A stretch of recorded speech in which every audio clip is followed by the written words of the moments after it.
Jawaar akkam jirta? Baga wal agarree. Nagaa itaan akkam baga walitti deebine. Ayyee baga nagaadhaan gara horn conversationii dhuftee wantoota amma jiran kan darbanis muraasa kaafneetu waliin dudubbanna. Mee akkuma seensaatti akka nuuf ta'uuf maa inni gamaagammi kee biyya amma eessa geesse haalli biyya keessa jiru maa inni? Egaa sun xiinxala gadi fagoo gaafata garuu dimshaashatti yoo kan laallu taate yeroo ammatti rakkoolee gurguddoo lamaan xaxamtee gurguddoo lama walirratti hirkatan kan wal dhalchan deemaa jirti. Tokko rakkoo wal waraansaa waggoota 5-6 dabre kana biyyatti akka malee dardarkeessee humna biyyaa state capacity state strength hedduu laaffisee jira jechuudha. Wal cinaatti immoo lolli kun diinagdee biyyattiidha akka malee laaffisee diinagdee biyyattii sadarkaa maakroo irraa dabree amma sadarkaa gadiitti sadarkaa maatiitiitti sadarkaa nama dhuunfatitti namni sadarkaa jiraachuu hin dandeenye keessa jira. Kanaan wal qabatee gara rakkoolee mala ammaltummaa waraan wal qabatu rakkoolee bulchiinsi diigamuu naamusni bulchiinsaa naamusni mootummaa ta'uu stateless badaa jiraachuu hedduudha gara rakkoon biyya san keessa jiru. Tarreeffameen dhufu. Ayyee egaa atuu akka beektu tokko wanti jabaan harkaanu qabu rakkoo nageenyaati. Lolatu jira. Namni nagaadhaan bahee galuun baay'ee daangeffamaadha. Rakkoon diinagdees akkuma ati kaaftedha. Mee seensuma keenya xiqqoo gadi fageeffachaa akka deemnuu fi abdiin 2018 dhalate hundumtuu eessa dhaqeetu bakka kana geenye? Akkamitti kun ta'uu danda'a? Biyya kamittuu waa sadii addaan bahuu hin danda'u ta'an akkuma beektu.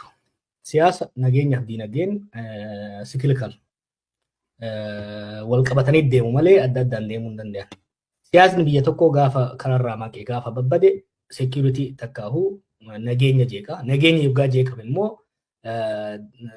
sochii diinagdeedhaa jeeqaa deemaa jechuudha. Kanaaf rakkoon kun 2018 odoo 2019 seeniin akkuma haasaa turre jijjiiramni hadiidarraa ba'uun isaa siyaasadhaan eegale. Wal dhibdeen siyaasaa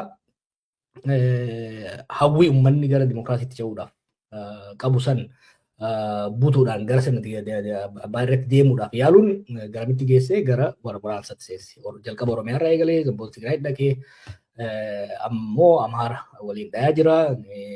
Gara fuulduraa immoo tarii Eertiraadhaan walitti buusuu danda'a jechuudha. Kun rakkoon siyaasaa Finfinneetti dadhabame gara dubbiin gara bosonaatti gara dubbiin silaa qalamaan dhumuu qabdu gara afaan qawweetti akka ceetu godhee jeequmsa uume kun immoo maal godhee diinagdee biyyattii laamshesse gara probably biliyoona 50 akka ta'u kallattiidhaan directly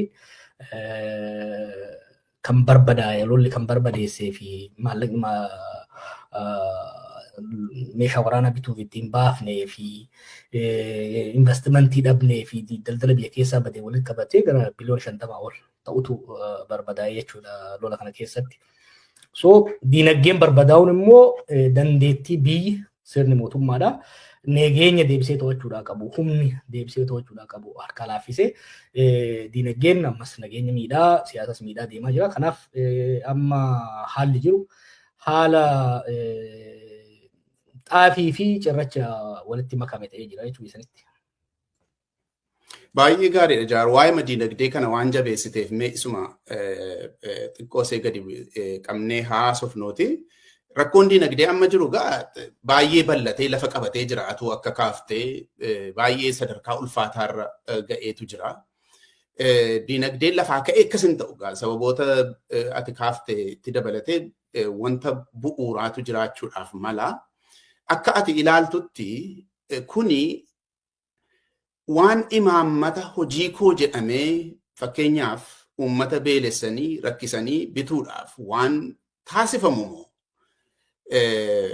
dogoggora gurguddaa waa'ee nageenyaa keessumatti waa'ee nageenyaa irratti uumamerraa ituu hin beekin dhalatu moo gamaagammi ati qabdu rakkoon bu'uuraa keessumatti waa'ee diinagdee waa'ee nageenyaa booddee hin kaafne kophaatti taasifna. Diinagdee qofaa gaafa ilaallu sababoonni gurguddoon asiin ga'an maalidha? Imaammata hojii koo jedhanii uummata hiyyoomsuu jira itti amantaa? Akkasitti fakkaatu amma akkasitti dhiyeeffachuu barbaadu. Rakkoon kun waan yeroo dheeraa jalqabumarraa irratti haasa'aa turre waan ta'eef biyyattii sadarkaadhaan wantoota gurguddoo sadiin kan miidhaan irra ga'e. Inni dura akkuma reefu jedhe siyaasaan badee lola seenu.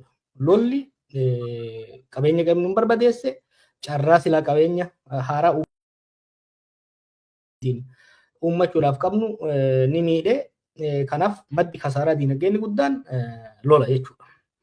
Kanaan wal qabatee maallaqa immoo silaa qabeenya biyyattii ka lolarraa hafe sirnaan itti fayyadamuudhaan pirojektoota carraa hojii uumuu danda'an irratti, pirojektoota alergii guddisuu danda'an irratti, pirojektoota qabeenya biyyaa guddisuu danda'an irratti baasuu mannaa pirojektoota bilicii ta'an ka hiree hojii namootaan uumne kan alergii fooyyessuu hin dandeenye irratti baafame jechuudha.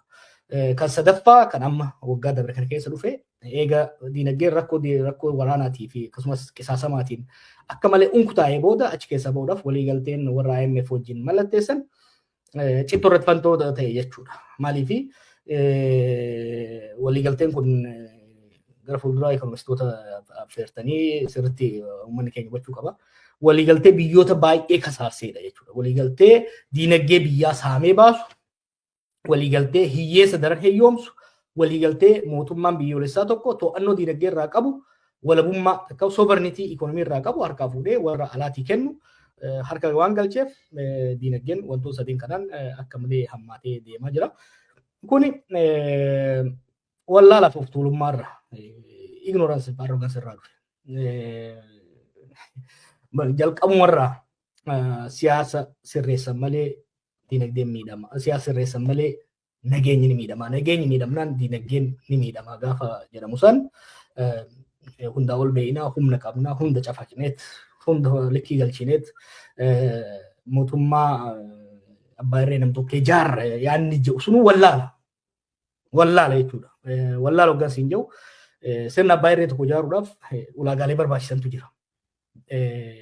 Bu'uura hawaasaa cimaa qabaachuu danda'uu qabda. Diinagdee cimaa qabaachuu qabda. Damee nageenyaa cimaa fi to'annoo harkaa qabdu qabaachuu qabda. 2018 irratti yeroo Abiyyaan dhufu wantoota sadeen kana harkaa qabu ture. Osoo humni bakka hin jirretti, humni hawaasummaa, humni diinagdee, humni siyaasaa bakka hin jirretti sirna abbaa irree ijaaruudhaaf deeme humnaan siyaasaa ukkaamsuudhaaf yaalii inni godhe sun siyaasaan harkaa ba'ee nageenyi akka harkaa ba'u godhe, nageenyi harkaa ba'uun immoo diinagdeen akka harkaa ba'u godhe. Amma walabummaa biyyaatu walabummaa diinagdee biyyaa harka isaatii ba'ee warra kaapitaalistoota warra waan hin jiru harka galee. Kanaaf wantoonni sadeen kun maalirraa dhufa? Maddi guddaan wallaalummaadha. Wallaalummaadhaan daran immoo kan hammeesse wallaalummaa fi san wallaalanii deemu takka immoo of tuulummaadha jechuudha. Waa'ee bu'uura hawaasummaaf diinagdee abbaan hirree tokko barbaadu irratti waan ati kanaan dura kaaftee gama kee haasofte irratti booddee yeroo waa'ee siyaasaaf diinagdee waa'ee siyaasaa fi nageenyaa yeroo kaafnu sin gaafadha. Amma garuu wanti kana tarii rakkoo imaammataati jettee amantaa si gaafadhee fi dhiyeenya kana akkuma yaadattu taayee danda'a. Hatuu homaa rakkinni hin jiru hataa jedheera Abiyyi kaadiree 2500 walitti qabee hataa nuun jedheera kan jedhu kaasee ture quba qabda jedhee tan amana. Kanaaf rakkoo diinagdeen ofii dhukkubsatee itti jiru qofaatu hin ta'in wanti warri aangoorra jiran uummata irratti godhanis baay'ee dubbii jabaataadha. Wanti malaammaltummaadhaan wal qabatee jiru uummata saamuun baay'ee dubbii jabaatu jira. Qoodni kanaa hoo? Kunillee bari maammata miti tooftadha. It's not a political policy. It's a tactic. Tooftaa ittiin maal bulmaataa tooftaa ittiin biyya waliin dhoofnee bulchinu yaada jirurraa kan deeman. Kunis maddi isaa wallaala beeki. Sirna kamuu keessa malaammaltummaan hanga tokko ni jiraata. Rent distribution namichi hoogganaan gubbarra jiru takka paartiin gubbarra jiru tuubboodhaan namoota itti dhiyaatan hanga tokko fayyaduun warri hanga dhiyaatan qabeenyaanis adda fayyadamuun hin jira. Gaafa immoo ifatti gadi baatee hannaaf hayyama kennitu uummata qofaa miti kan miitu biyya qofaa miti kan miitu sirnicha diigaa deemta jechuudha. Sirna silaasii utubee siin deemaa jiru san diigaa deemta jechuudha. Namoonni sirnicha keessa jiran public sector keessa jiru. Public sector keessatti ifatti hanna gaafa hayyamtu privatized goota jechuudha. The state has been privatized. Wanni abii godhee amma of duuba waggaa deebi'ee ati waan gaabuna fakkaata. He privatized the state. Gaafa namoonni ifii dalagadhaati waggaa shan bulchitee yoo mana bitatin yoo konkolaataa bitatin gaafa jettuuni bulchaa aanaa bulchaa magaalaa kan taatu tajaajila uummataatiif osoo hin taane dantaa dhuunfaati. Primarily dantaa dhuunfaa keetiif gaafa jettee you are actually privatizing the state. You are privatizing administration. Privatizing administration rakkoo hamaa qaba beeki. Garaagarummaan private sector takkaahu kubbaaniyyaa dhuunfaatii fi mootummaadha. Namni mootummaa keessa jiru ka ittiin kaka'u tajaajila uummataa kennuun, tajaajila bulchiinsaa kennuun, tajaajila paartii isaatii kennuun mootiiviin isaan deemu jechuudha. Namoonni kubbaaniyyaa keessa jiru immoo dantaan isaa ka duraa dantaa dhuunfaati jechuudha. Private interest, private desire. Amma laayinii san wal keessa makeet amma nan qaba nan to'adha osoo jedhee hin danda'u amma. Maaliif namoonni kun caasaa jaarratanii jiru. Caasaa dantaa dhuunfaa ittiin deemsifamu jaaramee jira. By the way, almost officially godhaa jiru. Amma dokumentii tokko reefu ilaalaan ture. Qabeenya magaalaa Adaamaa jiru. Buufata konkolaataa tokkoon eebbifamnee jee kalee maxxansinaani. Namoonni maal naan jedhan buufanni konkolaataa sun bar kubbaaniyyaa dhuunfaa Adaamaa Investment Group jedhamuuf kenname. Kanaaf maal jenna gara dhuunfaatti naanna'ee suuqitti jijjiirameedha. Paarkii dabalatee jechuudha. So amma nan to'adha deebiin sirreessa odoo kan jiru taates rakkoo guddaadha ta'a. Even imaammata warri IMF amma kennu jira oolchu kana yaalan kanallee hojiitti baay'ee isa rakkisa. Osoo sammuun isaa fi qalbiin isaa sirrooftee biyya kanan karatti deebisa.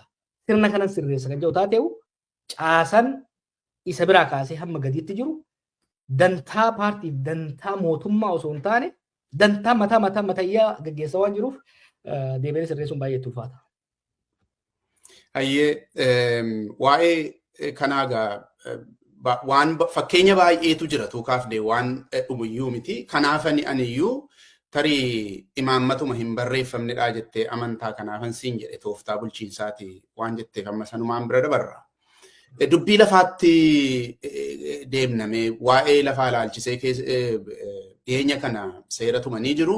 Seerri isaan tumanii namoota biyya alaa dhufanii akka isaan lafa biyya sanaa argatan kan eeyyamudha. Qabeenya akka isaan horatan kan eeyyamudha. Dubbiin lafaa gaa akkuma atuu beektu seenaa biyya sanaa keessattis dinagdee har'a jiru keessattis waa'een lafaa waan qoosaa miti. Akka qoosaattis mirgi amma abbaa qabiyyummaa jiru kun keessumatti lafa baadiyyaa ilaalchisee wanta qoosaatti argame miti. Warraaqsi bara 1974 lafa abbaa qotee bulaa abbaa lafaa godhee jira. Amma gaafa karaa adeemnee dhufne kana ilaaltee seera amma tumame kana gaafa ilaaltu. Keessumattuu saboota kanaan dura cunqurfamaa turan waliin dhimma isaanii gaafa ilaaltu. Waa'een qabeenya lafaa si yaaddessa? Akkuma isin jedhan ammas beeku wanni amma lafarratti godhan kunis wallaala. Seenaa irraanfachuurraa gahee lafti diinagdee biyya tokkoo keessatti social and political economy biyya tokkoo keessatti qabu sirriitti hubachuu dhabuurraa. Waan akkana kana yaaduu dura Abiy namoonni waan kana sirriitti beekan umrii isaanii guutuu irratti hojjetan warri akka Zagayyee Asfaaw, warri akka Sharraa Jamoo, warri akka Leencoo Lataa achi jiru bara. Kabiraadhiis Girmaa Birruu isa bira jirullee gaafachuu danda'a ture. Corner store diinagdeef siyaasa biyya saniitiif utubaan guddaan dhimma lafaati. Siyaasa biyya sanii waggaa 50-60 dabre kanaaf jijjiirama dhufeefis wal faallessa dhufeefis isa kana jechuudha. Siyaasa lammaffaa guddina diinagdee biyya sanii irratti even guddina diinagdee biyyoota biraa carefully yoo qoratte lafti jiddu galeessa. Biyyoonni amma yeroo baay'ee faarfaman kan yeroo gabaabaa keessa guddatan jennee ilaallu biyyoonni Eeshiyaa baha. Hojiin dura isaan godhan imaammata lafaa irratti tokkoffaa uummanni abbaa lafaa akka ta'u lafa san irratti humni oomishuu isaanii yeroo yeroon akka guddatu gochuudha. Biyyi qonna isii guddisuu hin dandeenye, biyyi lafa isii guddisuu hin dandeenye, biyyi lafa san irratti uummanni sun abbummaan isaa mirkanaa'ee akka guddatu laal. Abbummaa waggaa jennu qonnaan bulaa irraa kaaftee nama kaan osoo hin ta'in qonnaan bulaa sun lafa qabu san irratti humni oomishuusaa akka dabalu gochuu irratti hundaa'eeti biyyi tokko kan guddatu. Haalli amma isaan ittiin deemaa jiran tokko wallaalummaa irraa ka'a. Lammaffaa humnoota amma wajjin taphataa jiran kana sirriitti waan galeef natti fakkaatu. Humnoota baha jiddu galeessaattis taate humnoota gama lixaa keessattuu humnoota baha jiddu galeessaa kana osoo hin beekin idaaf xaxaa isaan dhiisi mootummaan kana booda dhufuus keessaa bahuu hin dandeenye keessa galchanii jiran. Yoo yaadatte bara 2019 na fakkaata. Walgahii ECAtti Oromoota walitti qabe irratti waan tokko hime $7 biliyoona naa kennan jechaa ture.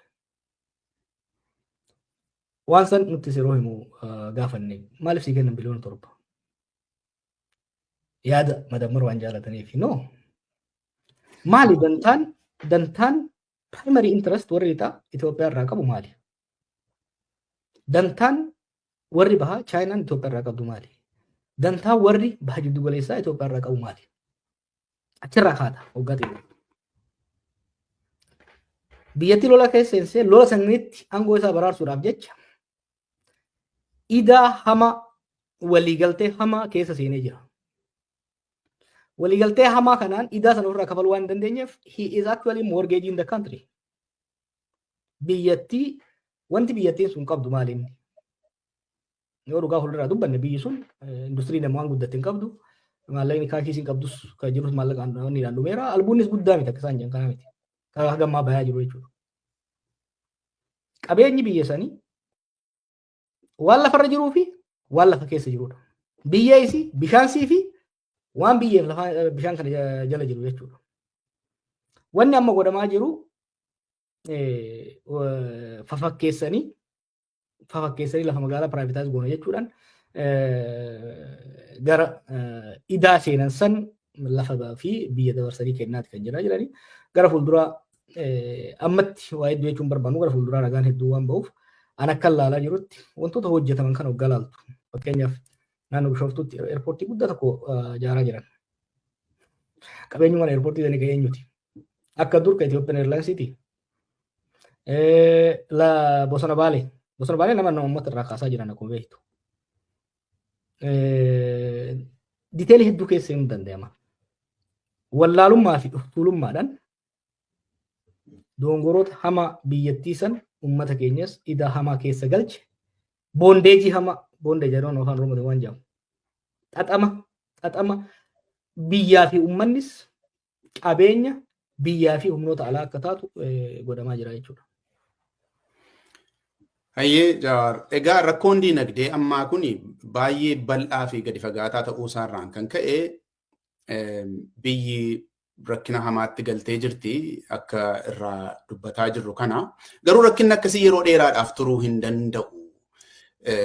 Baay'ee rakkina dhalaa deema waan ta'eef rakkinni dhalate tokko rakkina dhalaa deema. Keessumattuu sadarkaa itti namni waa nyaatee bulu yaadda'u irra erga ga'ameeti yeroo dheeraadhaaf turuu hin danda'u. Amma egaa rakkoon diinagdee kun naannoo tokko duwwaa miti. Oromiyaa duwwaa miti. Iddoo biraadhaas akkuma kana wanti tammaa haasoftu kun naannolee hunda keessa waan jirudha. Kanaaf amma gaafa teessee ilaaltu rakkoo diinagdee kana mufannaa uummataa kana gara tarkaanfii siyaasaa walootti yookaan waan uummanni mufatee godhu tokko yookaan humnoonni siyaasaa mufatanii tarkaanfii mootummaa ofirraa darbachuutti adeemanitti deemuudhaaf gara sanatti ce'uudhaaf humna qabaachuuf dhabuu isaa irratti hubannaan kee maa inni? Akkuma bakkoota adda addaatti jetti waggoota 50-60 as yeroo jalqabaatiif dhimmi diinagdee ajandaa siyaasaa biyyattii adda duree ta'ee as ba'ee jira. Bara erga Haayile Sillaaseen fonqolfamee kaasee dhimmi diinagdee gara duubatti deemamee dhimmoota sabummaa fi dhimmoota waan biraatti wal qabatatu as ba'e. Gaafiin lafaa erga deebi'ee booda gaafiin diinagdee ajandaa adda duree ta'ee hin beeku. Amma gaafiin diinagdee ajandaa adda duree ta'ee jira. Maaliif ta'e? Akkuma reefu jee siyaasni akka malee bacancaruurraa kan ka'e nageenya booresse. Nageenya qofa osoo hin ta'in kappaasitii biyyaa state kappaasitiin biyyi sun nageenya to'achuu, diinagdee to'achuu, hawaasa to'achuudhaaf qabdu shirinkii godhe. akka malee shirinku godhe. Bar sirnoota amma duraa yoo ilaalte, sirnoota dargii yoo ilaalte, sirnoota warra Ihaadeegis yoo ilaalte, sirnoota abbaa irreetii rakkoolee baay'ee qabu. Sirnoota loogiin keessa jiru gitamittoota gaafiin qabu. State capacity garuu biyyattiin daangaa hanga daangaatti sirni jiru daangaa hanga daangaatti namoota hidhuu, namoota sirreessuu, gargaarsa qoodu, xaa'oo qoodu, walgahii baasuu, bittimsuu danda'a. State capacity isaanii ability to collect tax collect gochuu danda'uu isaa daangaa biyyattii hundatti to'annaa olaantummaa waraanaa qabaachuu danda'uu isaa kun hundi qabu ture jechuudha sun. Amma sirni kun waraana odoo humna hin qabaatin waraanatti seene sun humna daranuu warra kaan irraa dhaale daran jala laamsheesse kun immoo diinagdeessi laamsheesse jechuudha. Kanaaf amma diinagdeen ajandaa guddaa ta'e as bahee jira.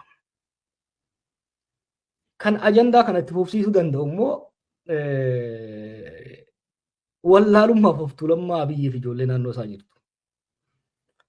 Gaafii siyaasaa yoo ta'e, amma gaafii afaanii, gaafii sabootaa yoo ta'e, waliin dhooftee walitti bu'iinsa sabootaa uumtee yookiin immoo sossobdee bira darbuu dandeessa.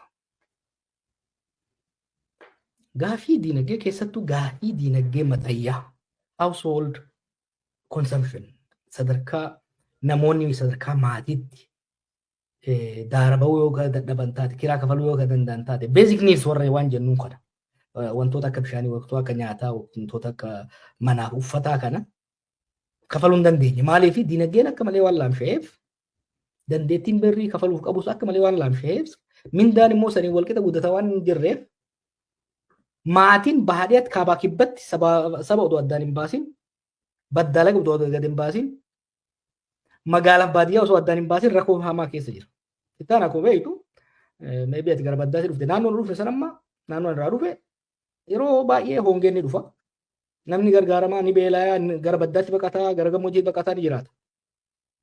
Namni jiddu galeessa biyyattii jiruu fi lafa baddaarra jiru keessattuu immoo kan magaalarra jiru hiyyummaa haa qabaatu malee nyaatee buluu dadhabee hin beeku biyya sanatti.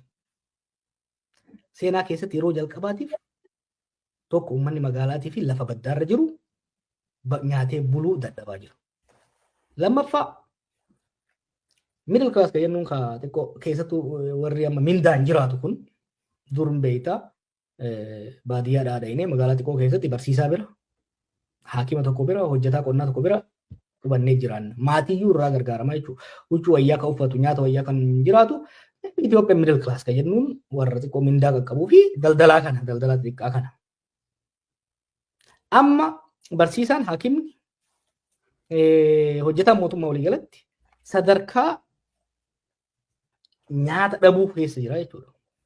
Badawee hojjettoonni baankii, hojjettoonni barsiisotaa dur hin beekta Finfinnee keessatti nyaata hoteelatti namarraa hafe hambaa kana warra karaarra bulu kanatu dhaqee fudhata.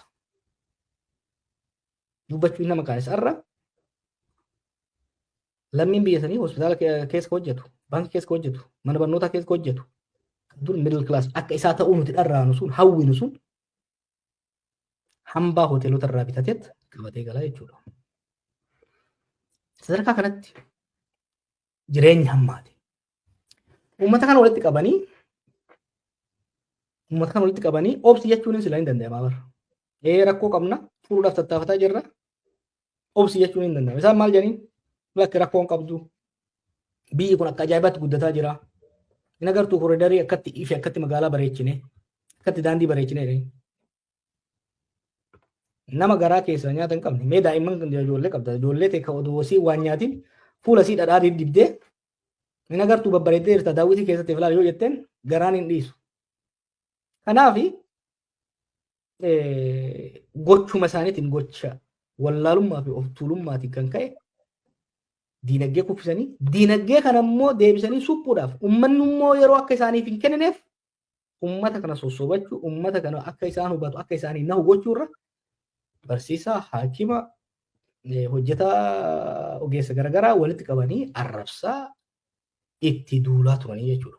Kuni diinagdeen ajandaa tokko qofa osoo hin ta'in diinagdeen dhimma sirnicha qabatee kufu akka ta'u karaa saaqee jira. gara sanatti deemuun isaarratti hubannaan kee maanne hammam humna qaba wanti sun jettee yaadda gara sanatti deemee namicha kana achii dhiibuudhaaf. Humna gahaa qaba gara sumatti deemaa jira. Rakkoon gaafiin guddaan jiru warraaqsa hoggaa jennu akka rooba gannaati. Roobni gannaa yoo roobe lolaan akka dhufu beekamaadha. Lafa dirsaan gaafa dhufe lolaa hin uuma. Lolaan sun booyin takka bo'oon tolfamee fi akkaataa maasii balleessuu hin dandeenyeen maasii akka hin balleessine maasii irraa qabanii akka boru gaafa boonni dhufeef yookiin immoo gaafa ganni dabreef ooyiruu fi loon obaasuuf fayyadutti gara kuuriitti takkaahu gara naannigaatitti galchuudhaaf booyii itti baasuu yoo ka dandeessu taate faayidaa qabaata. Yookaan garuu dirsaan suni waan hin oolle kun abbaan fedhe waan fedhe godhe diinagdeen kun sirna kana nyaachuun isaa waan hin oolle kun. It's coming maaliifi wanni godhaa jira siyaasnii fi nageenyii fi diinagdeen wal hammeessaa deemaa waan jiruuf at some point sirnicha irra dhangala'a gaafiin qabu kun dhufaa jira nama Finfinnee dhaqee nama biyya san dhaqee deebi'ee sirriitti gaafadhu you can feel it regularly survey godhaa jira nutis eye witness testimony namoota achi jiranis namoota sirnichi warri sirna san keessa jiru ministeeronni daayirektaroonni sirna san keessa jiran sirriitti hubataa jiru kun dhufaa jira gaafiin jiru gaafa dirsaan kun dhoo'ee sirnicha qofa osoo hin ta'in maasiis balleessuu waan danda'uuf dursanii booyii san qopheessanii maasii osoo hin balleessin gara naannigaatti takkaahu gara kuuriitti akka seen gochuudha gaafii nama barbaachisu. Baay'ee gaarii. Mee gabaabinaan Jawaar hariiroo siyaasaa fi rakkoo waraanaa biyya sana keessa jiru gabaabsinee haasofna. Mee Jawaar akkuma dursee sila kaasee siyaasaa fi waraana gidduu hariiroon jiru amma ittuma jabaataa waan dhufe fakkaata. Mee haala amma jiru keessatti waraana war fi siyaasa gidduu hariiroon jiru maaloodha amma? Akkuma reefsu hin jedhe keessattuu biyya sirna dimokiraasii tasgabba'aan uumin keessatti biyya adeemsarra biyyi tokko dura ni uumamti. Teeritorii uummatti sanbooda sirna jaarrachaa deemti sanbooda sirna dimokiraasiitti ceeti. Biyya gara sirna dimokiraasiitti ceeteen tasgabbaa'in keessatti biyya diinagdeen isii hin cimin keessatti nageenyi biyyaa kallattiidhaan haala siyaasaa biyyattii irratti hundaa'a jechuudha. Siyaasaan biyyattii yoo kan tasgabbaa'u taate, siyaasaan biyyattii kallattii yoo kan qabaatu taate, diinagdeen guddachaa deema. Yoo siyaasaan kan babbadu taate, nageenya jeeqaa, nageenya hoggaa jeeqe immoo diinagdee sakaalaa deema jechuudha. Kan hoggaa jennu siyaasaan bifa lamaan tasgabbeessuu dandeessu. Tokko sirna abbaa irree cimaa jaartee nageenya tasgabbeessitee nama hundaaf jalatti cafaqxee deemuu kan dandeessu taate developmental authoritarian state kan jennu kana diinagdee guddisuu dandeessa ta'a. Sustainable miti jechuun itti fufiinsa hin qabaatu malee akka amma bara mallas ta'etti akka amma Ruwaandatti ta'aa jirutti akka biyyoota adda addaa keessatti ta'etti sirna abbaa irree hidda cimaa qabu humna cimaa qabu kan siyaasa biyyattii guutuutu to'ate nageenya biyyattii to'ate yoo qabaatte imaama diinagdee gaarii yoo qabaatte biyya diinagdee guddisuu dandeessa. Rakkoon isaa maali? Siyaasnii fi diinagdee walqixa guddachaa waan hin deemneef gaafa sirni abbaa irree sun aangoo wadi lakkisu diinagdeellee wajjin daakama. Kana biyyoota hedduutti agarre Afrikaa keessatti biyyoota akka Cote d'Ivoire kana gara Laatin Ameerikaatti biyyoota hedduu agarre ka saffisaan guddatanii waggaa 30 waggaa 40 sirna abbaa irree jala diinagdeen isaanii guddatee sanboota gara sirna abbaa irree sun kufu diinagdeen isaanii wajjin kufe.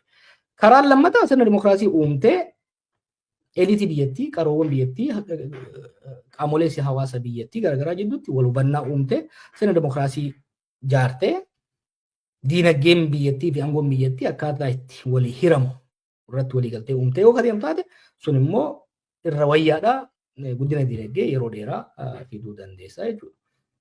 Amma abiyya Itoophiyaan lachuu dhabde. Sirna abbaa irree humna cimaa qabu ka biyyattii amma daangaa to'atu siyaasaa biyyattii gara dimokiraasiilee ceesisuu baatu olaantummaa paartii tokkoo garee tokkootiin mirkaneessuu hin dandeenye. Wal waraansa keessa seenee jechuudha. Yaaliin silaa biyyattii gara dimokiraasiitti ce'uu qabdu gara sirna abbaa irratti duuba deebifna jedhanii riivarsii keessa galchan sun biyyattii gara qileetti oofee lola dhalchee jechuudha. Lolli kun immoo maal uume kufaatii diinagdeetu uume. Kanaaf hariiroon siyaasaa fi diinagdee jidduu jiru incredibly cimaa keessattuu biyya sabaaf sablammootaa keessatti biyyoota sabaaf sablammoota hin taane keessattuu jaarraa dadammaqiinsi sabummaa guddaa hin taane keessatti biyya marsaaliin hawaasaa hin cimin keessatti bara 1980moota duratti sirna abbaa irree cimaa uumtee diinagdee guddisuu dandeessa. Yeroo ammaatti biyya sabboonummaan saboota hedduu cime keessatti biyya uummanni hedduu dammaqe keessatti biyya diinagdee laaffate keessatti sirna abbaa irree jaaruudha yaaluun kallattiidhaan lolatti seensaa jechuudha. Dubartii miti kan biyya hedduutti waan agarre biyya keenyas akka wanti nama gaddisiisu rakkoo kana keessa seente waamma lola keessa hin baane biyyi lolaa bu'ata lamaa jirti. Waa lamatti eebar diinagdee biyya sana irratti sababa lolaatiin gootaraan biyyattii ammallee dhimmisaa jira jigaa jira keessa. Gootaraa keessa callaa aga jirtu fuudhanii bilijilici irratti baasaa jiran. Callaa gaafte immoo amma warra IMF'if kennaa jiran jechuudha. Kanaaf rakkoo guddaa keessa jira biyya. Ayyee ani illee akka yaada irratti naa kennitu kan hin barbaade waa'ee waraanaaf siyaasaati. Amma waraanatu jira miti. Oromiyaa keessa waraanatu jira. Amaara keessa waraanatu jira. Tigraay amma muddama cimaa keessas galee jira. Siyaasni akka ilaalamutti silaati siyaasni of danda'ee afaan qawwee malee silaa hin deema jedhamee abdatame sun waan ta'e hin fakkaatu. Har'a siyaasa jechuun karaa warra aangoo qabuutiinis karaa warra mormuutiinis gara qawweetti waan qulqullaa'e fakkaata. Sanarratti akka yaada naa kennituuf ture gaaffii itti aanuun si gaafadha. Achumaan yaada keetti dabaluu dandeessa. Amma Abiy egaa rakkina amma kana inni dhufee uume kun karaa Oromiyaatiin dhufe. Oromiyaa keessaan dhufe paartii PDO jedhamu kan yaadagiin keessa jiru keessaan hulluuqee dhufe. Yeroo dhufu deeggarsa inni qabaataa ture in yaadatta atis deeggaraa turteetta. Booddee garuu adeemsa keessa rakkoon dhalachaa dhufe kuni keessumatti erga Hacaaluun ajjeefamee booddee mormiin jiru baay'ee jabaachaa dhufeera. Rakkinni Oromiyaa keessa jiru ittumaa daran hammaataa dachaa ta'aa akka dhufe atis waan argitudha. Siin iddoo kam ga'eetii tarsiimoo si jijjiirsise yookaan immoo akkaataa itti atti sirnicha ilaaltu eessa ga'eetu si jalaa jijjiirame Jawaar? Gaafii duraa irratti gaafii nu hubannee jechuudha. Gaafii waraanaa fi siyaasaa. Siyaasaan babbannaan waraana seensa. Keessattuu biyya sabaaf sablammootaa keessatti biyya sirni laaffate keessatti siyaasa dubbiin gaafa waltajjii siyaasaa irraa baate afaan qawwee seente. Obvious kana 2018 osoo wanni kun hin dhufin dura maanasaa turre ni yaadatta. Amma rakkoon maal biyya sanii qawweedhaan yaalame. Abiyyiis qawweedhaan cabsuu yaale hin taane jechuudha. Kanaaf maal ta'e maddoota aangoo garaagaraa bakka adda addaatti maddee biyya akka malee laaffisee deemaa jira. Siyaasni hariiroon siyaasaaf waraanaa kana. Siyaasa badeetu waraanatti nama galche. Ammallee biyyattii wal waraansa keessaa baasuu yoo barbaadamu taate falli guddaan dirree siyaasaa bal'isuu dubbii biyyattii atakaaroo biyyattii wal dhibdee gartuulee adda addaa jiru afaan qawweetirraa gara dirree siyaasaatti deebisuu gaafata. Dirree siyaasaatti deebisuudhaaf immoo humnoota namootaa fi sababoota gufuu ta'an kanarraa kaasuudha gaafata jechuudha. Gara dubbiin eessatti baddanaaf yoo yaadatte durumaa'u gaafuma isa gara fuulduratti fidan xiinxalaan mataa kiyyaaf kaa'ee hin qaba. Abdii qabaachaan turre haa ta'u garuu let's try yaaluu qabna yaada jedhuun hedduu yaalame. I was never surprised Jechuun jalqabarraa kaasee isii hoggaamma akka inni akka walitti hin dhufne tattaaffiin godhamaa ture gaafa milkaa'uu dhabu. Maybe eegaan gotti dhufe namni kun at least haga dandeenye karatti deebisuudhaaf balaa ni shakkinu san akka hin geessineef yaalamuudha qaba. Kun immoo ana qofaa miti namoota hedduudha waan kana kan yaalaa ture. Booda adadumaan dubbiin badaa deemte malee anaaf yeroo kanatti abdii fudhadhe kan jedhu hin jiru. I was always half, less than half. I was cautiously optimistic yeroo tokkotti. Maybe carraa qabaanna kan jedhu tattaaffii adda addaa godhaa turre. Ifa miti.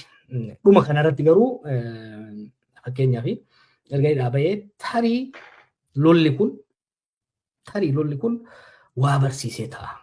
What has a humbling impact on people. Lolli kun jeequmsi hamaan keessa seename kun tarii qalbii akka horatu godhee ture. Godhina akka jedhuun maybe yoo kanarra akka tumsinu taate yoo dhiibbaa irratti godhuu baanne nagaa kanarratti humnoota qawweedhaan wal lolaa jiran kana wajjin araara akka buusuuf yaalii godhaa turre. Walgahii Taanzaaniyaa lammaffaa booda ifa ta'e wanti araara akka hin barbaanne ifa naa ta'aa deeme. Booda garuu gaafa battee ajjeesanii akka episooditti yoo fudhatte gaafa battee ajjeesan clear ture waan tokko kun akka namaattis akka sirnaattis sirna fayyuu hin dandeenye sirnaa fi nama qalbii horachuu hin dandeenye akka ta'e jala muree godhate jechuudha. Galatoomi Jawaar, wanta kan biraa tarii yeroo waa'ee siyaasaa kaafnu hin jiraata gara fuulduraatti fageessinee haasofna. Amma waa'ee gaaffii sabootaa yennaa fudhannee ilaallee rakkoo bilbiltuun harkaan nu qabaattus gaaffiin sabootaa achuma jiraatu sila kaaftee sabboonummaan sadarkaa guddaarra ga'eera jettee amantaatis. Kan Oromoos akkuma kanaa keessumatti sabootee warri cunqurfamoon warra kaanis akkasuma amma sabboonummaan Amaaraas akka kana baay'eedhatu jabaatee jira. Wantoonni kun akkuma argite iyyuu warraaqsa 1974 booddee adadaan wanti daddarbatamte wanti xixiqqoon ta'aa turteetti 1991 booddee immoo kunoo naannoo uumuun kuni waa'een afaanii waa'een aadaa aangoon dhaqee harka uummataan galin malee sirni dimokiraatawaan hin dhalatin malee wanta bara nugusaa ture sanarraa karaa dheeraa deemeera jechuudha. Garuu mufannaan jiru amma baay'ee sadarkaa guddaarra wanta ga'edha. Namichi amma aangoorra jiru kuni Abiyyi kana ilaalcha keessa galchuu manna garuma waraanaatti dhiibuudha akkuma sileetti hin danda'amne garuu. Maaliifan kana sii kaasaa waa'een gaaffii sabootaa amma rakkoo bilbiltuu waa'ee diinagdee waa'ee nageenyaa nu haa qabu malee ammayyuu waan iddoodhuma isaa jirudha siin jechuu kooti. Iddoo garagaraatti yeroo haasoftu keessumatti yeroo macaafa eebbisiisuuf haasoftu waa'ee gaaffii sabootaa kana xiqqoo waan irraa hiiqaa jirtu waa'ee isteetii sanaa waa'ee Itoophiyaa duwwaa waan haasoftu fakkaata. Gaaffii sabootaa irraa xiqqoo achii waan barbaadaa jirtu fakkaata. Gamaagamni kun dogoggora moo sirriidha Jawaar?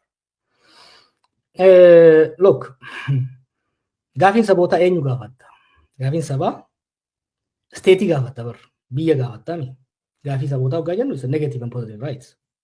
Wanni ati gaafattu positive right mootummaani sirni waan naa malu narraa hir'isee waan naa guutuu qabu naa guutuu hanqateedha. Gaaffii afaanii yoo fudhatte afaan kiyya akkam fedhetti akkam guddanne na dhoorgee eenyu gaafatta?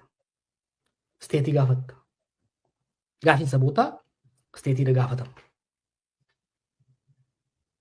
Sirnicha gaafatta jechuudha isteet. Amma sirni hin jiru.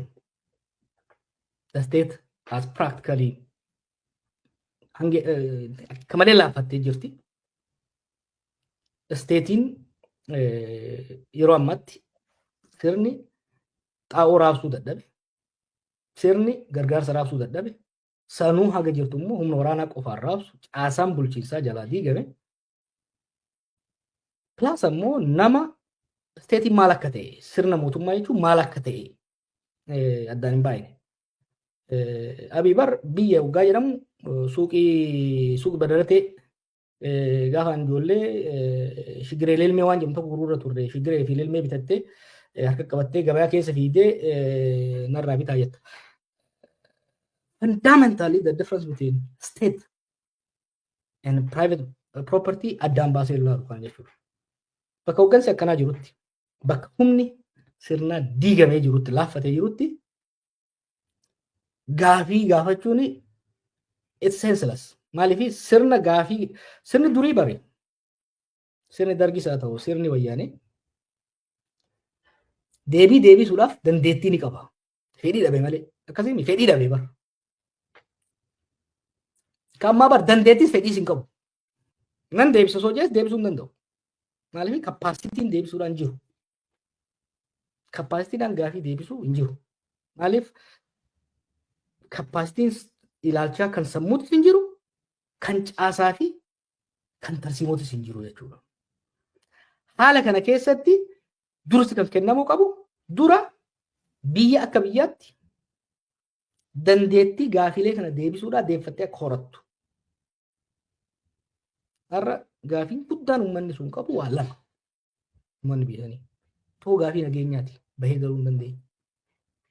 Lama gaafii dinagdeeti.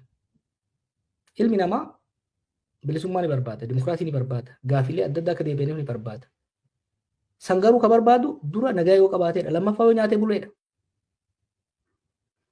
Isteetiin Itoophiyaa amma jirtu ilma namaatiif lammii ishiitiif lamaan beezik ta'e kana ka gaafii mirgi barsiisaa fara dhufa. Existential question kan jennuun gaafii bayanii galuu gaafii nageenya gaafii nyaatanii buluu deebisuu hin dandeenye. Deebisuu immoo fedhii qofa dhabuu osoo hin ta'in dandeettis hin qabdu. Dandeettiin sun immoo guyyaa guyyaan laaffataa deemaa jira. Guyyaa guyyaan nama waa'ee kitaaba waggaa sadii na fakkaata waggaa hidhaa bahu. Gaafa Itoophiyaan turtee fi waggaa waa'ee kitaaba haasawuu eegalu kan maatii haasoftu turtee fi ta'arra jirtu laaftuudha. The state capacity is declining day by day. Kanaaf dursi kan kennamu qabu biyyattii sirna yeroodhaaf seef godhanii sanboota gaafiilee sanitti deebi'uu. Mammaaksi yeroo adda addaa fayyadamaa ture.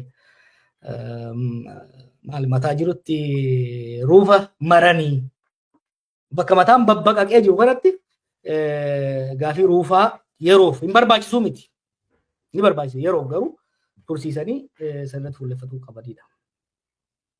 Ayyee Jawaar mataan jiraatu malee wanti itti maran hin jiraatu. Rakkoon amma jirus mul'ataa waan ta'eef sanarratti wanti namni wal gaafatu hin jiru. Wanti ani kana si gaafadhee fi atumtiyyuu Oromoodhaaf advocate goota kanaan kaate kanaan beekamtaa sin jechuu gooti kanaan dura. Rakkoon amma jiru kun salphataa deema haa jennu iddoo tokko geenyee gaaffiin kun deebi'uu waan irra jiruuf jechuudha. Ati gaaffii sabootaatti ammayyuu namantaa Jawaar. Jechuun koo sana diddaa miti. Sana fudhachuu diddaa miti. Fakkeenyaaf gaaffii Oromootiif advokeetii gochuu ammayyuu itti fufuuf fedhii qabdaa itti amantaa ammayyuu. Ittaana siyaasni yeroo wajjin jijjiirama. Rakkoon Oromoon har'a mudatee fi rakkoon Oromoon gaafa na fi ati dardara taanee Rabadoor irraa haasofnu mudatee adda adda. Gaafas tokkoffaa sirna bita bittaa warra biraatii irratti qabsaa turre. Har'a hattuu gantuu nu keessaa bahee irratti qabsoofna. Gaafas sirna abbaa irree cimaa nama cafa irratti qabsoofna. Har'a sirna abbaa irree ta'uu dadhabee sirna darree ta'e irratti qabsaa jirra. Kan qofaa miti. Kana sirriitti hubachuun barbaachisaadha. Siyaasni Oromoo 2018 booda bakka seene qaba. Kunis maali? Roorroo fi miidhaan sirnoota duraa jalatti irratti raawwatamaa turan ni dabalan. Malee hin hir'an. Gara biraatiin immoo murni maqaa Oromootiin aangoo qabate maqaa Oromoo jala dahatee saboota biraa miidhaa jira. Saboonni biraa immoo sirna kanaan akka sirna Oromootti ilaaluudhaan hariiroon Oromoo fi saboota biraa jidduu jiru akka malee miidhamee jira jechuudha. Kun dho'isaan waan bira dabarru miti. warra yeroo dheeraadhaaf wal atakaaroo qabnu ka humnoota Amaaraa fi humnoota Tigraay qofa osoo hin taane humna Somaalee wajjin jidduun waan fiixan baasuuf karoora hin qabne jecha dhimma bishaanii kanaan walitti nu buuseera. Biyyoota ollaa fudhannu Jibuutiidhaan walitti nu buuseera. Suudaaniin walitti nu buuseera. Maaliif murnoota Suudaan wal lolan keessaa tokko wajjin saayidii fudhachuudhaan Suudaaniin walitti nu buuseera. Eertiraa wajjin utaalaa ture amma immoo gara diinummaaf gara lolaatti nu geessaa jira. Uummata kanarratti diina akka malee hammeessee jira jechuudha. Kanaaf akka hoggansa Oromootitti kana uummatarraa faccisuun baay'ee barbaachisaadha. Kana sirreessuun baay'ee barbaachisaadha. Kanaaf dhimma Oromoo qofarratti fuulleffannee yoo kan deemu taate rakkoo lamata mudateen jee barma Oromoon. Ajjeechaaf buqqaatii miidhaa Oromoo irra jiru kana falmaa badii maqaa Oromootiin biyyoota uummatoota biraa irratti godhamullee yoo ofirraa kan hin faccifne taate rakkoo dabal. Biisanitti akka Oromoo kan miidhame hin jiru amma. Akka Oromoo kan miidhame hin jiru. Oromoon immoo akka ammaa miidhame hin beeku. Dur ni ajjeefaman isaa ni hidhama. Har'a dachaadhaan ni saama ni hidhama. Ni buqqaa. Maqaa isaatiin immoo saboota biraa tuttuqanii amma warruma kibbaa hafuran warra wajjin cunqurfamaa ture.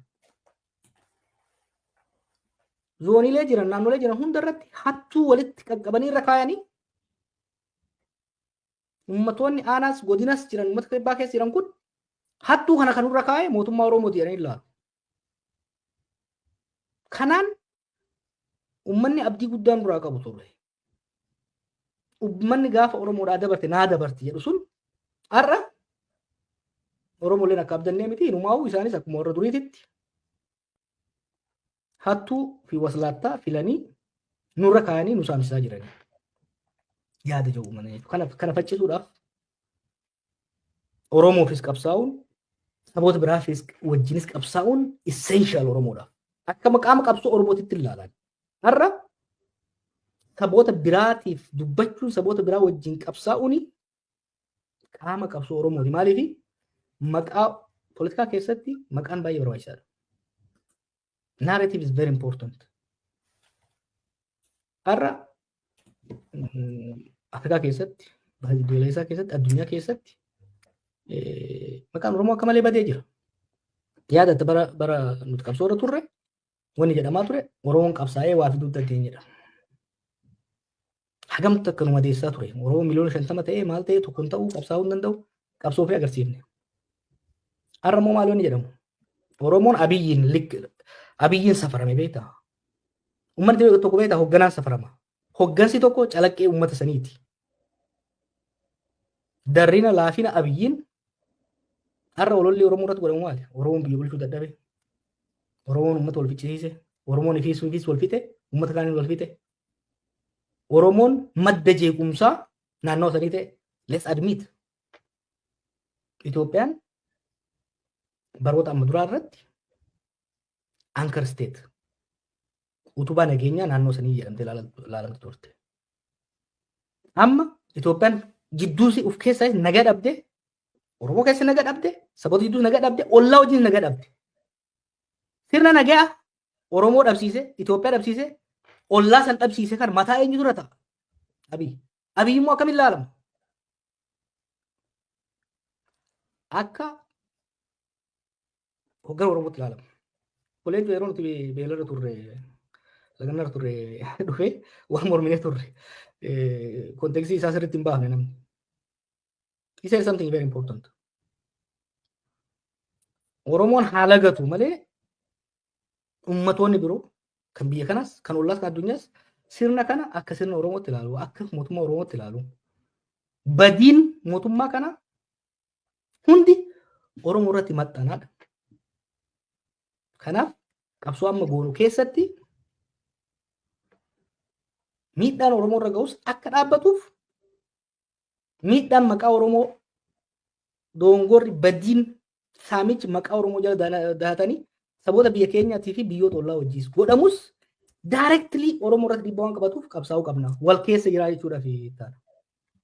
Galatoomi Jawaar. Gaaffii tokko duwwaa si gaafadheetanii waa'ee Eertiraatii fi waa'ee lola amma duumessaa jiru fakkaatuuttanii si dabarsa.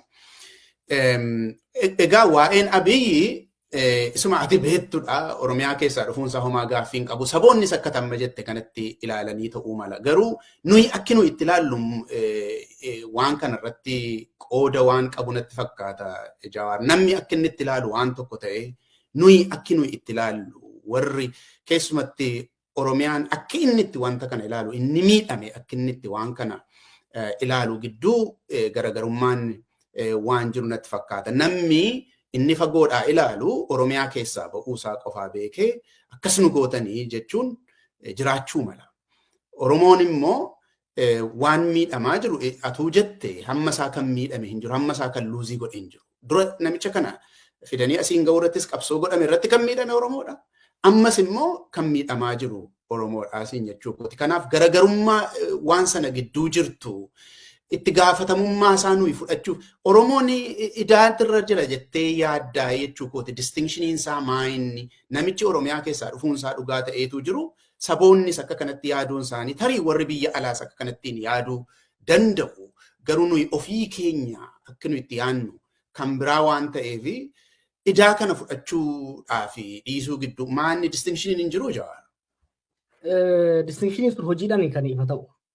Hojiin lama wal faana hojjetamuu qaba. Tokko miidhaa sirni kun uummata keenya irraan ga'u saaxilu. Akkaataa warri biraa hubachuu danda'u. Perception matters. In politics, perception matters sometimes even more than reality. Kanaaf reality Oromoo keessa jiru san akkaataa perceptionii warra biraa jijjiiruu danda'u, hubannaa warra biraa jijjiiruu danda'uun dhiyeessuu barbaachisa. Tokko hojiin tokko kana. Kan lammaffaa madaa fi mudaa sirni kun Oromoo jala dahatee ummatoota biraatirraan gahuufis dhugeeffannoo simpatii agarsiisuu barbaachisa. Maaliif ummatoonni biyya sanii kan lolli irratti labsamee lolaan daaramu kan dirooniin fixaa jiru qofaa miti kan laaluu qabnu. Bakkuma silaa nagaa qabnu haa fudhannu. Kibba Itoophiyaa kana yoo fudhanne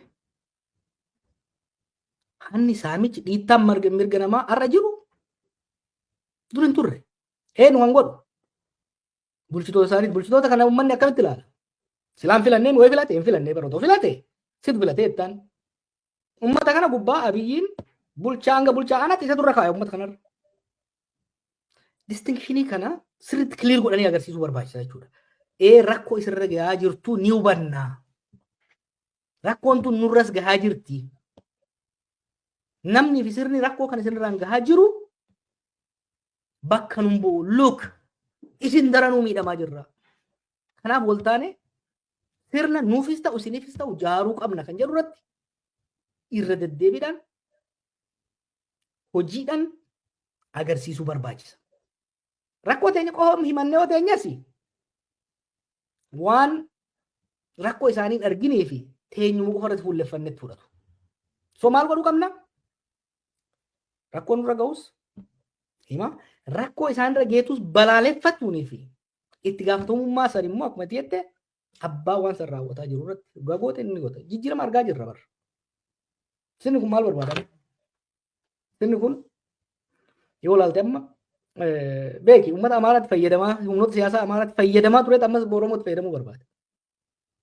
Gaafa nuuf humnoota Tigraay rukutuu barbaadu Itoophiyaa guddittiin deebisa.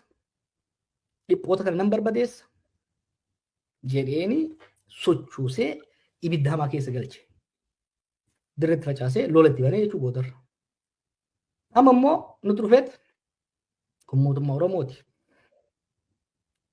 Yoo mootummaan kun deeme balaa isinitti dhufu uummataan jedhu. Akkuma mucaan jee balaan kanarra caaleen dhufu. Wantoota tokko waan biyyoota biraatti ta'e ilaaluun barbaachisaadha. Yakki maqaa saba tokkootiin hojjetamu yakkamaa san qofa miti kaanii hidhaa kafalchiisu. Yoo ganamummaan kaate irratti qabsoofte uummatoota biraa keessatti hubannaan gaariin akka uumamu hojjetteen alatti yakki sirni abbaa irree tokko yookiin immoo namni abbaa irree tokko maqaa saba tokkootiin uummata tokkootiin raawwatamu gaafa sirni abbaa irree ni kutaa bara. Gaafa dubbiin hammaatte Abudaabitti galaabii gaafin hin jiru. Gaafas idaan uummata kanatti dhufa. Kanaaf idaan kun akka dhufne rakkoo nurra ga'us bifa sirna qabuun uummatoota biraa hubachiisa. Rakkoo uummata biraarra gahuufis naatoo fi dhugeeffannoo kenna. Hubannaan isaanii bifa sirrii ta'een qixa sirrii ta'een akka qabaatan gochaa deemuu barbaachisa. Hayyee Tigraay lafa inni itti deebi'ee argaa jirta Jawaar waraana waggaa lamaa booddee deebi'ee ammas lolli kulkulee jira. Dhoksaa tokko malee Abiyyi guyyaa muraasa fuuldura sodaachisa waraanaa ergee jira. Sana duwwaa miti gama Tigraayinis gaafa laaltuu harca'iinsi keessoo akkuma jiru tumsa garagaraa alaan tolfachuun hin mul'ata. Maqaa sabaa haa jedhamu malee walta'iinsi wayii wanta hidhataa jiru fakkaata gama Eertiraatiin. Egaa waraanni waan isa deemaa jiru fakkaata. Kanaaf hiriirri humnootaa amma jiru kuni isa dura yeroo waraana Tigraay jirurraa baay'ee adda ba'eera jechuudha. Warri kanaan dura wal ta'anii Tigraayin lolan bittinnaanii gama kan biraa goranii Abiyyitti achi as deebi'uutu jira. Rakkoon Oromoo kan ati beektu keessaaf alatti jechuudha. Haala amma asa deemaa jiru kanatti keessumatti waa'ee lola Tigraay ilaalchisee tarii immoo akkuma propagandaan afuufamaa jiru galoo galaanaa Yamaalii yoo jedhanii akkuma haasa'amaa jiru lolli kun yoo Eertiraas hin dabalata ta'e. Maalidha ejjennoon warra Oromoo hoogganuu kan ta'u? Kunuunti bara. Siyaasa wallaalummaa maqaa abshaalummaatiin oofuu kan hunda fide. Yaadattaami siyaasni shiraa fi abshaalummaadha jedhanii gaafa oofan san. Duruma gaafa Eertiraa wajjin araarri bu'u kan wal lole dur Shaabiyaa fi Wayyaaneedha.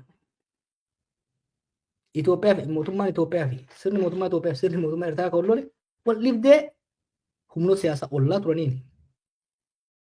So araarri waaraa akka dhufu jara kan araartuu barbaachisaa.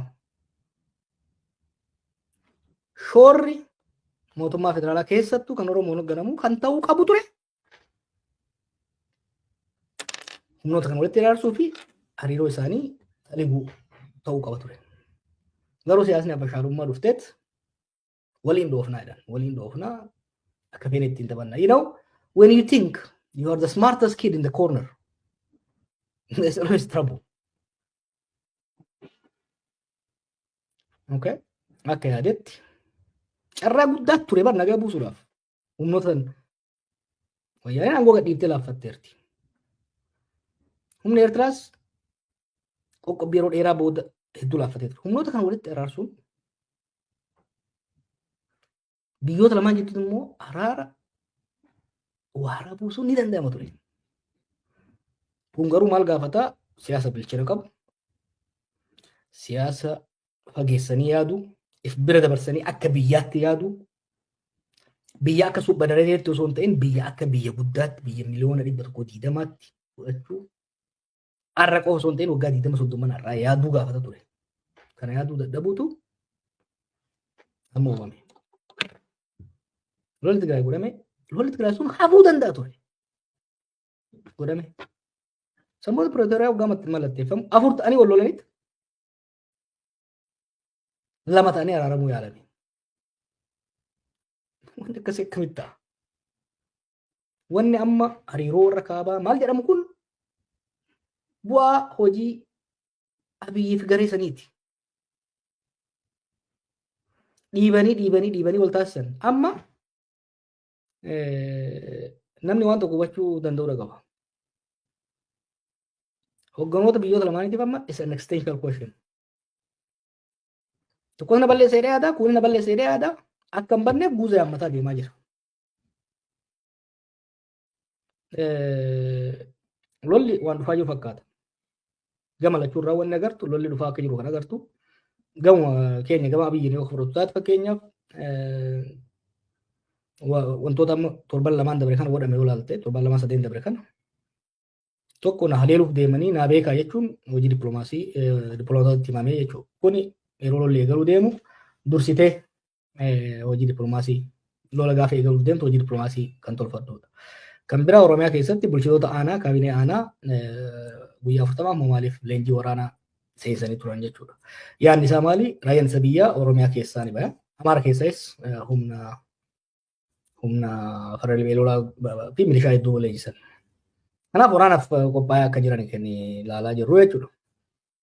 Garamitti baya waan of ilaallu, waan gara fuuldura ilaaluuf deemnu. Yaadni Abiy namootatti himaa jiru akkuma baay'ee dugaleessatti agarru leadership decapitation goona. Hogganoota kana dirooniidhaan fidnee ogguma san daaraa goona kan jedhudha. Ni milkaa'aa fi milkaa'uun kan waliin ilaallu ta'a. Garuu sun milkaa'uu baannaan wal waraansatti seenama. Wal waraansatti yoo seename akka amma inni waadaa galutti akkuma gaafa amma Tigraay fi booda san dura immoo gaafa wal lolu torban lamatti fidnadha. Ammas kan jedhamaa jiru torban lamatti Isaayyaas garagalchinee galaana diimaa qabannee mootummaan haa ta'u Eertiraarra keenya deebinaadha amma kan jedhamaa jiru. Wanni nama keenya gorsu gaafa namni tokko ani deedlaayinii kana ta'e yeroo ammanaatti waraana mo'adha jedhee waraanatti deemu uduwachuu eegale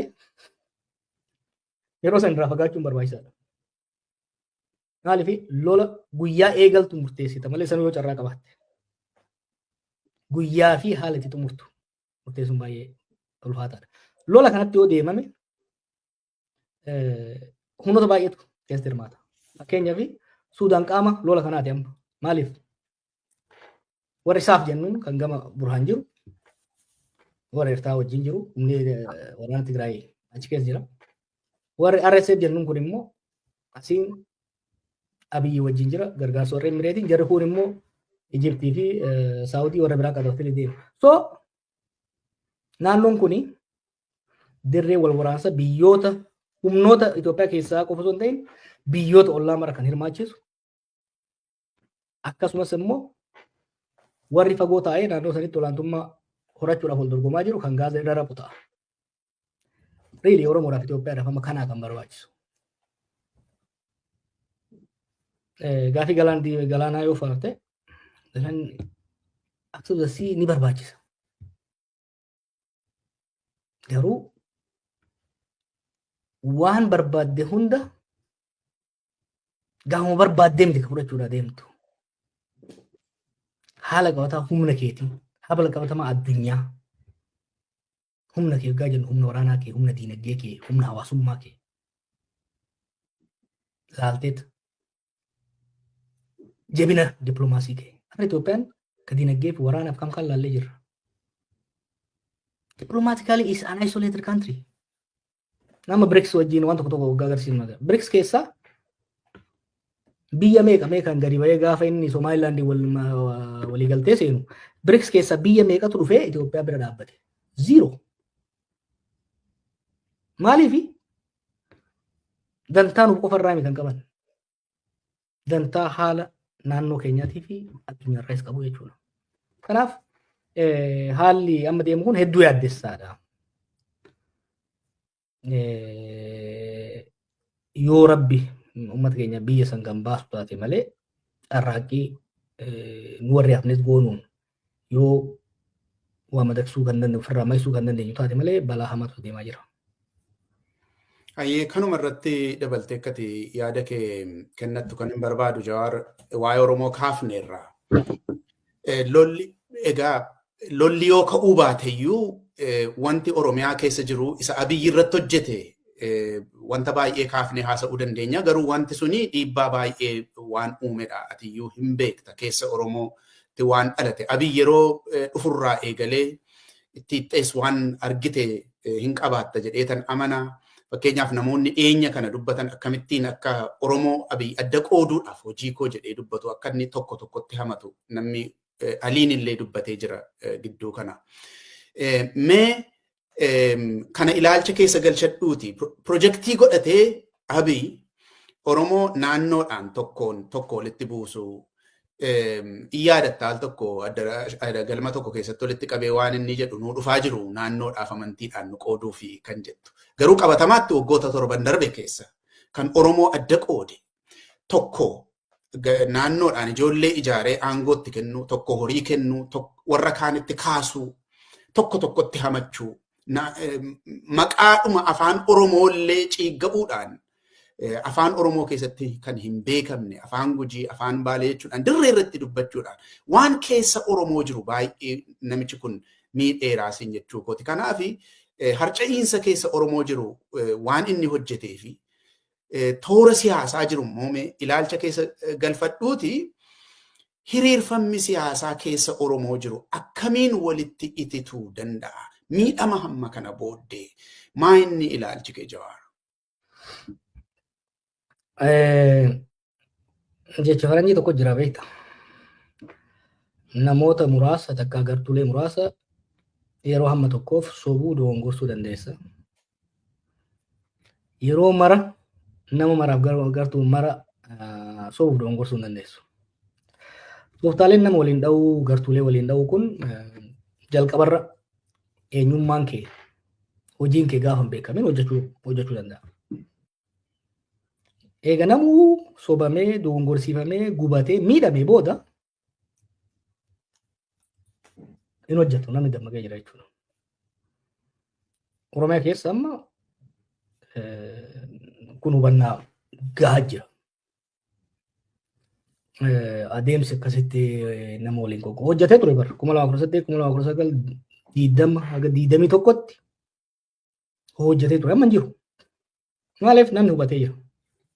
Lammaffaa rakkoo adeemsi akkasii sun rakkoo biyyattii rakkoo akka dhuunfattis akka qeettis rakkoo hamaa keessa waan seensiseef maali gubannaa markaa hubataatu argamu maal jedhan namni hubatee jira. Oromoo keessatti qofa miti. Saboota biraa jidduutti yaaliin akkasii dura hojjetaa ture hin hojjenne amma. Amma humnoota warra Amaaraa kana yoo fudhatte dura waggaa jalqaban geerarsa farra Oromoo hedduu gaggeessaa turan. Amma sun dhaabateera. Because they have realized. Tigiroota fi Amaarota jiddattis akkasuma. Amma deengadda warra Walaayittaa warra Sidaamaa kan walitti buusuudhaaf dura kilabii Walaayittaa tokko deeggartoonni akka seenanii cafaqaa oolan. Torban lama booda immoo dhufaniitti waancaa warri Sidaamaa mo'ate san warra Walaayittaa kennina jedhan. Waggaa 5 dura bifa akkanaatiin uummata sana akkatti wal fichiisanii yaadatta hawaasaa fi sooddoo irratti. Har'a bishaan takkittiin hin jenne. Bishaan takkittiin. Nan. Inuma maal godhe? Wal ta'ee himannaa fi irratti himachuudha deeman. Dirree Dhawaa irratti Somaaliif Oromoo kan walitti buusuudhaaf waggaa darbe kan hedduu yaalaa jiran Dirree Dhawaattis, Moyyaaleettis, qarqara kan hunda irratti. Warri isaan inni jedhanis hedduu isanii Somaaleen Oromoo fitte, Oromoo Somaalee fitte. Maal? Uummanni biyyaa wanni sun akkamitti akka hojjetaa ture yoo yaadatte 2018 nama uummanni dammaqee wal ta'ee guma walirraa baasee dubbii walirraa fixatee caala. There is war fatigue, there is conflict fatigue biyya sanitti. A tactic that drags on becomes a drag jan. Qabsoo wanni keessatti. Tooftaan yeroo tokko yeroo dheeraaf irra deddeebitee yoo fayyadamte booda baasitti ta'a si fayyadu dhiise baasita. A tactic that drags on too much becomes a drag on you. So amma maali? Rakkoon amma fi murri sun murnallee jechuun dandeenyu ijoolleen naannoo isaa wanna gaarii horatanii jiru. Sirriitti beeku warra amma waan naaf ati xiinxallu kana dubbachuu sodaatan malee Shimallisis, Adaanachis, Damallaashis, ijoolleen Amaaraas, ijoolleen Somaalees hundi isaanii 99.9% xiinxala naaf ati amma godhuu kana sirriitti beeku. It has ceased to work.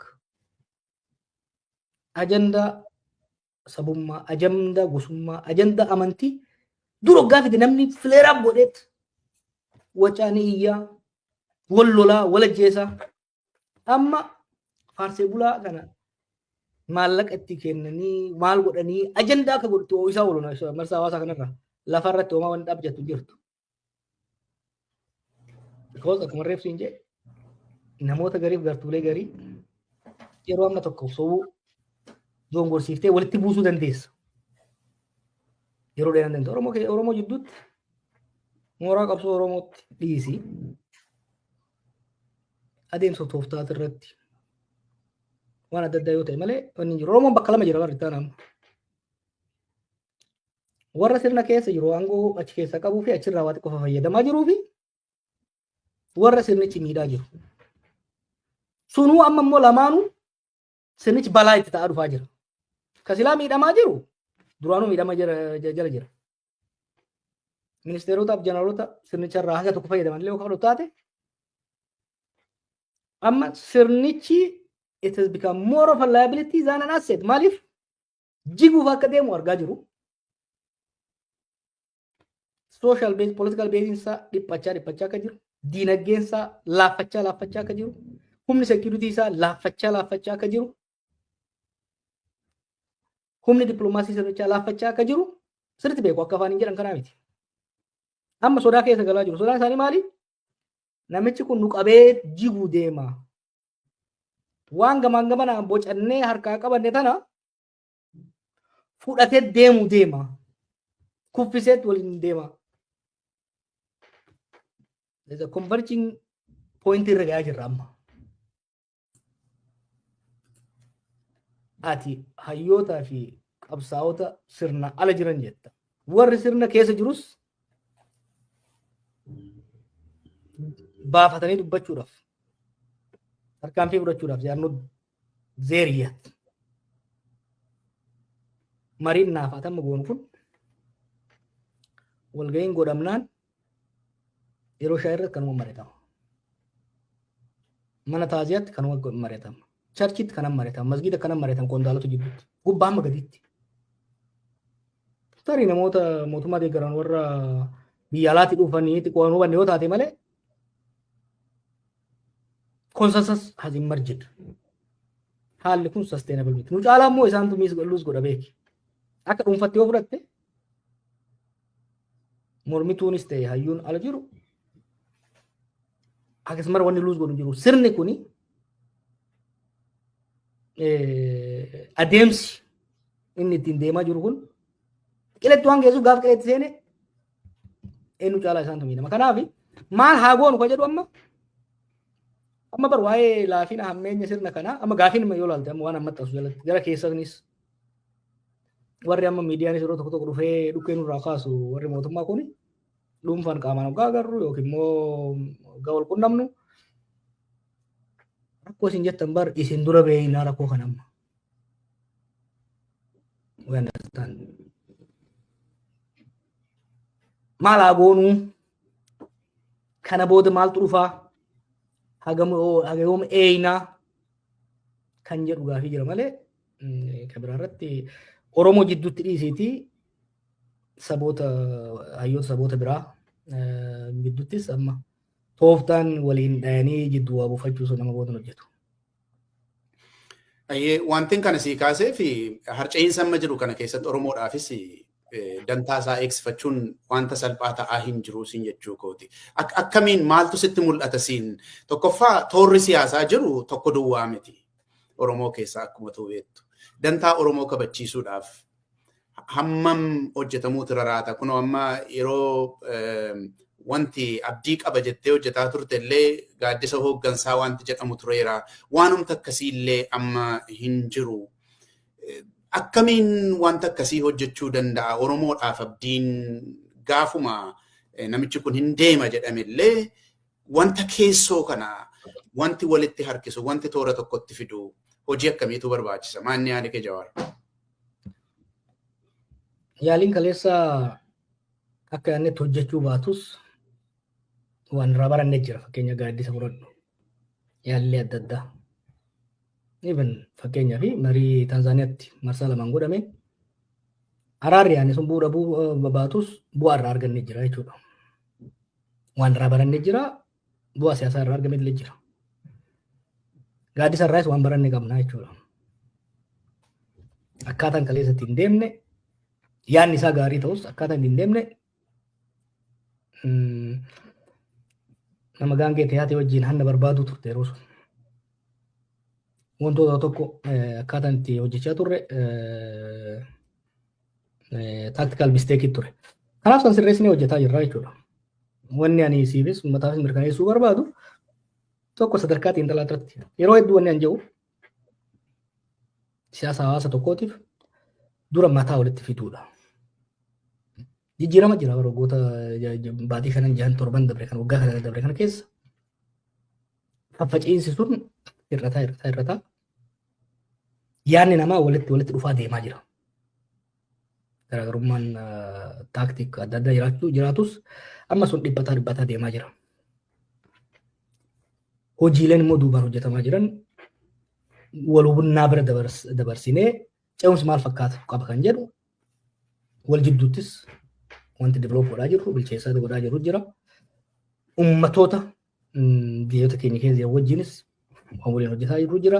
San bira dabarree biyyoota ollaatii fi biyyoota fagoo naannoo sana irraa dhiibbaa qaban wajji waggoota 4-5 dabre kan waan hojjetaa jiru jira.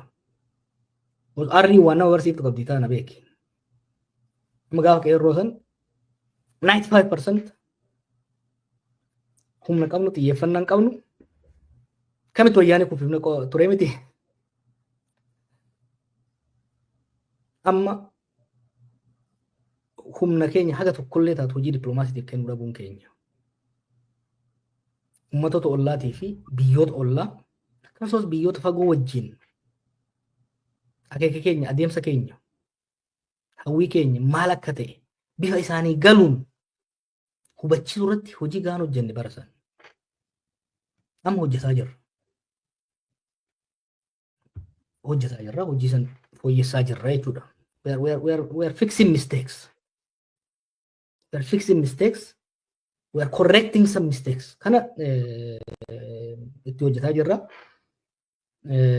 Hunda miidiyaa irratti waan hin osoo hin ta'in dhumeeraan dhumne. Kanaaf barra uummanni amma nu yaamaa itti haadhoo jedhanii yaamna kun hin dho'aa kun gaafa hin jiru. Garuu akkuma reebsu hin jee dirsaan dhufaa jira. Duumessi dhufaa jira. Roobni sun xiqqoo akka nurraa tuu wanni godhaa jirruuf wanni fireena qabaa jirruuf hojiileen hojjetamaa jiran kun sammuu namaa walitti fiduu sammuu onneen isaa akka olaman walitti dhiyeessaa deemuu hojiin taa'een kan irratti hojjete histoorik bar onnee namaa walitti fiduu irratti sammuu qofa osoo hin ta'in onnee namaa walitti fiduu irratti riskii san hunda fudhatee every word that guy spoke Oromoo walitti fayyisuu irratti onnee isaa walitti dhiyeessuu irratti shoora guddaa qaba. It's part of what we're doing. Kanaaf san booda gara miilatti dhufa. Maaliif uummanni mataan isaa walitti hin dhufin, olleen isaa walitti hin dhiyaatin, miila qofaan ka'ee yoo jetteen adda faca'a. Karaa adda addaa deemaa jechuudha. Kanaaf san hojjetaa jirra. Hojiin ni hafa. Because 2018 sirna jiru jijjiiruudha deemne. Har'a sirna akka malee butute baraaru sirna hoggaa siin jiru state baraaru san booda sirreessu. So steppii tokko duubatti nu deebisee jechuun in terms of our objective. Kana kun hojii duubatti hojjetamu baay'ee jira jechuudha. Hayyee atuu kaaftee Jawaar waa'ee adeemsa ce'umsaa sirni kun gaggeeffamuun isaa waan oolu miti. Mee adeemsa ce'umsaa irraa waan tokko lama haasofnu muuziqaa ce'umsaa booddee.